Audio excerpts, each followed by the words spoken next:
आप सभी का एक बार फिर से स्वागत है चैनल पर। तो आज हम लोग नेक्स्ट पार्ट है वो डिस्कस करेंगे फिगर्स ऑफ स्पीच का।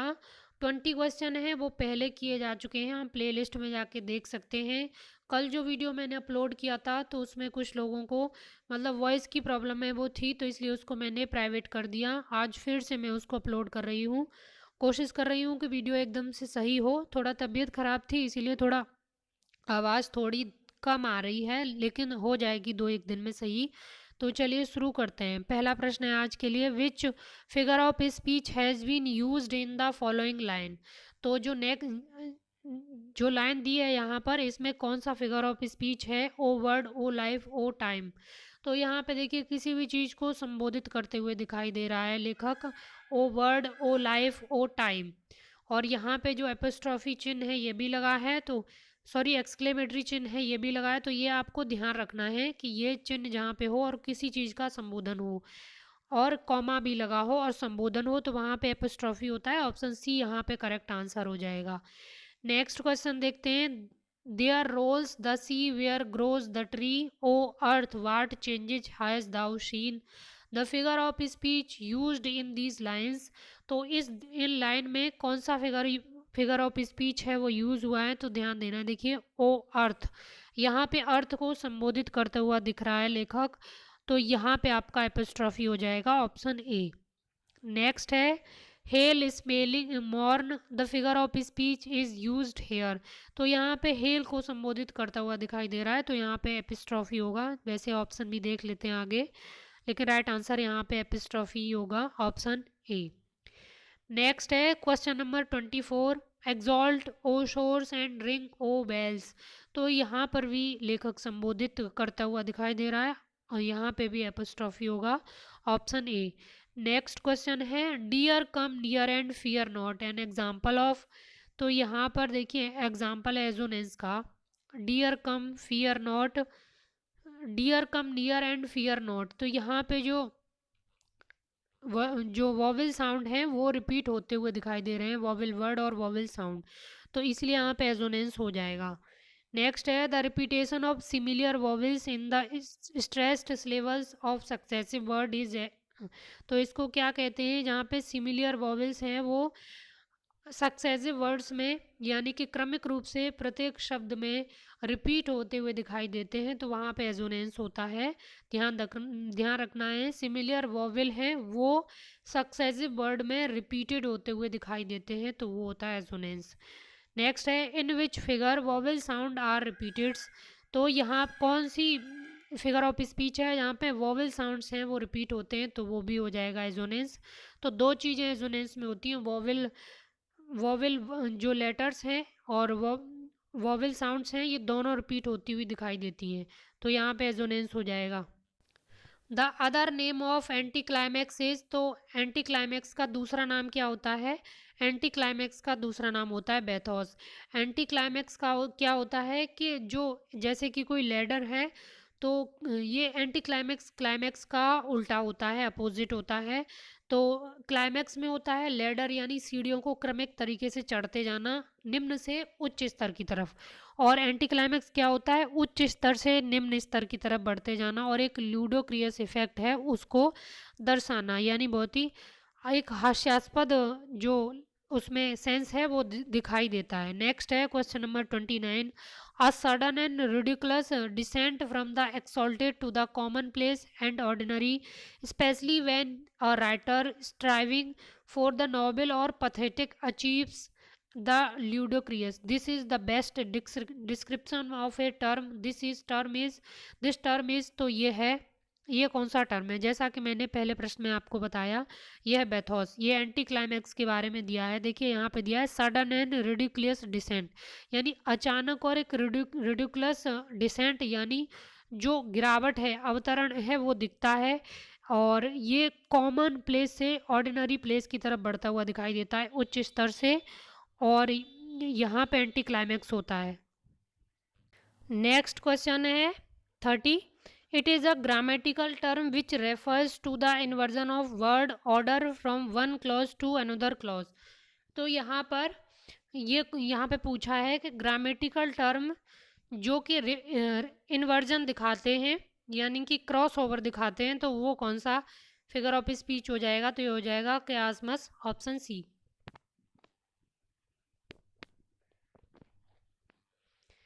Question number 31. One should eat to live, not live to eat. And ask not what your country can do for you. Ask what you can do for your country. Are examples of, तो यहाँ पे देखिए, यहाँ पे क्लासमस के बहुत ही अच्छे example दिए हुए हैं। यहाँ पे क्या होता है कि जो लास्ट वर्ड होते हैं उनको रिवर्स कर दिया जाता है, तो ग्रामेटिकल रिवर्सन यहाँ पे दिखाता है।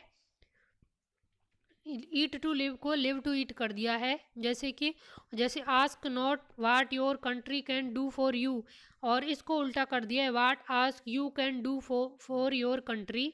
तो ऐसे जो रिवर्सल दिखाता है, क्रॉस ओवर दिखाता है, वहाँ पर होता है क्यासमस। नेक्स्ट है 32। This rhetorical figure is derived from the Greek term for the letter X और for a crossover. It is a literary figure in which words, grammatical construction और concept are repeated in reverse order. तो ये जो है कायास्मस के ही बारे में यहाँ पे दिया है कि रिवर्सल दिखाता है ग्रामेटिकल कंस्ट्रक्शन में, तो वहाँ पे क्यासमस होता है। नेक्स्ट है, इस क्वेश्चन को छोड़ देते हैं, 33। नेक्स्ट है circumlocution is also known as, तो सरकम लोकेशन है, इसको अन्य नाम से बोलते हैं, तो वो है पेरीफ्रेस, ऑप्शन डी यहाँ पे करेक्ट आंसर हो जाएगा। पेरीफ्रेसिस सरकम लोकेशन का जाना जाता है इस तरीके से, और इसमें क्या होता है, एक घुमावदार चीज़ें यानी एक वृत्तीय चीज़ों को ये दर्शाता है। नेक्स्ट है climax is a Greek word which signifies, तो जो क्लाइमेक्स है वो एक ग्रीक वर्ड है, वैसे ग्रीक में क्लाइमेक्स इस तरीके से लिखा जाता है, सी की जगह के होता है, तो यहाँ पे जो उसका मतलब है वो पूछा है, तो ये होता है अ लैडर, ऑप्शन ए, यानी कि एक सीढ़ी। Climax is the series of idea in the ascending order, यानी जो क्लाइमैक्स है वो असेंडिंग ऑर्डर को दिखाता है, विचार के बढ़ते हुए क्रम को, लेकिन एंटी क्लाइमैक्स या बैथोस है वो डिसेंडिंग ऑर्डर को दिखाता है, तो climax ascending order, option A correct answer हो जाएगा। नेक्स्ट है to gossip is a fault, to libel a crime, to slander a sin, the figure of speech is, तो यहाँ पे क्लाइमैक्स है, क्योंकि यहाँ पे देखिए क्रम बढ़ता हुआ दिखाई दे रहा है। To gossip is a fault, फिर फॉल्ट, फिर क्राइम, फिर शिन, तो इस तरीके से एक बढ़ता हुआ क्रम दिखाई दे रहा है, इसलिए यहाँ पे क्लाइमैक्स हो जाएगा। नेक्स्ट है the best way to learn a language is to speak it, तो यहाँ पे भी क्लाइमैक्स है, किसी भी भाषा को सीखने के लिए उसको बोलना ज़रूरी होता है, तो यहाँ पे भी क्रम को दर्शाना स्टार्ट कर दिया, इसलिए यहाँ पे क्लाइमैक्स हो जाएगा। टर्निंग पॉइंट इज अ, तो क्लाइमैक्स में टर्निंग पॉइंट होते हैं, जैसे कि मैंने आपको बताया जैसे लैडर है, तो यहाँ पे एक पॉइंट हुआ, फिर यहाँ से और उस सबसे उच्च स्तर पर जाके इस तरीके से टर्निंग पॉइंट को ये दर्शाता है।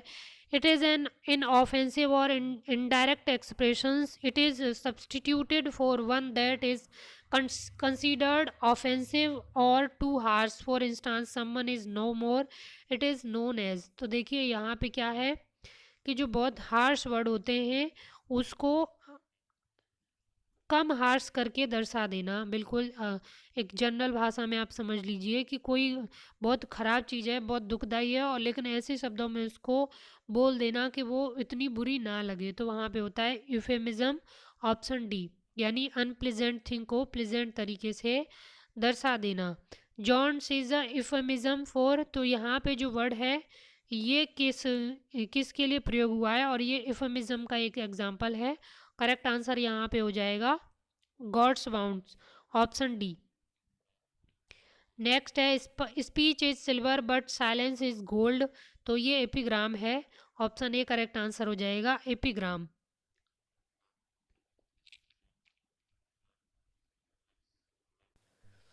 हाँ, तो यहाँ पे एपिग्राम होगा, एपिग्राम का क्या मतलब होता है, एक सूक्ति के तरीके से अपनी बात बहुत संक्षिप्त में रख देना, और कुछ अच्छे उसमें विचार भी समाहित हों, जैसे कि कोई विटी थॉट्स हैं वो इसमें समाहित हों। नेक्स्ट है it is a wise father that known his own child, तो फिगर ऑफ स्पीच क्या हो जाएगा एपिग्राम, ये एक सूक्ति की तरह होता है और इसमें कुछ सत्यता भी दिखाई देती है। He was a learn man among lords and lord among learn man.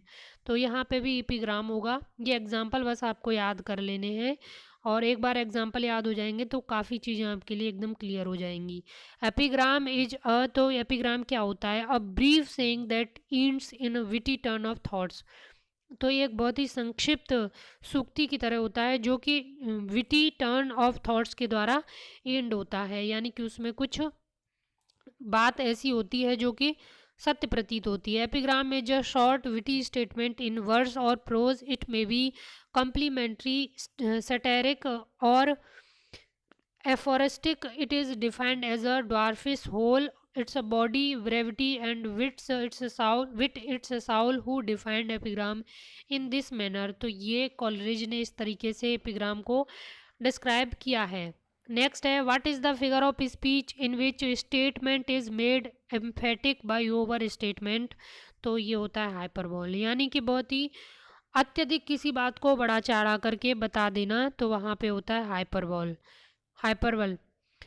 The line they were swifter than eagles and stronger than lions contains a figure of speech. तो यहाँ पे हो जाएगा हाइपरबली, ऑप्शन सी, क्योंकि यहाँ पे दिखा रहा है बहुत थोड़ा अतिशयोक्ति तरीके से चीज़ को बता रहा है, जैसे कि ईगल से भी स्विफ्टर हो जाना और लॉयन से भी स्ट्रॉन्ग हो जाना, तो इसलिए यहाँ पर हाइपरबली हो जाएगा। 10,000 I saw at a glance. मैं एक ही क्षण में 1,000 से भी अधिक देख सकता हूँ क्या डाफोडिल्स। तो ये डाफोडिल्स से ली गई एक स्टेटमेंट है, यानी कि एक सेंटेंस है, वहाँ से लिया हुआ, तो यहाँ पे हाइपरबली हो जाएगा, option D. Meiosis which is under statement और फॉर रिटोरिकल इफेक्ट्स, यानी कि किसी चीज़ को जितना उसका महत्व है उससे थोड़ा घटा करके बता देना, यानी उसको बहुत ज़्यादा महत्व न देना, तो वहाँ पे हो जाता है कौन सा? मियोसिस उसको दर्शाता है। तो ये अपोजिट होता है मियोसिस किसका? तो ये होता है हाइपरबली का। ऑप्शन ए यहाँ पे करेक्ट आंसर हो जाएगा। अब बाकी के नेक्स्ट देखते हैं। मैं छोटा वीडियो इसलिए बनाती हूँ कि छोटा वीडियो देखने में आप बोर भी नहीं होते हैं, और फिलहाल अभी मेरे पास इतना सिस्टम नहीं है कि मैं 1 घंटे की वीडियो बना पाऊँ, क्योंकि इतना बन नहीं पा रही है फ़िलहाल फ़ोन में। मैं जल्दी इस टेक्निकल प्रॉब्लम को दूर करने की कोशिश करती हूँ, फिर मैं बड़े बड़े वीडियो भी बनाऊंगी। तो चलिए नेक्स्ट वीडियो मिलते हैं, तब तक के लिए धन्यवाद। आप टेलीग्राम चैनल को सब्सक्राइब कर सकते हैं, जहाँ पे इम्पोर्टेंट पीडीएफ वगैरह और जो क्विज है वो वहाँ पे चलती रहती हैं, तो आप उसको ज़रूर ज्वाइन कर लें, जिसका लिंक आपको नीचे डिस्क्रिप्शन बॉक्स में दे दिया जाएगा। धन्यवाद।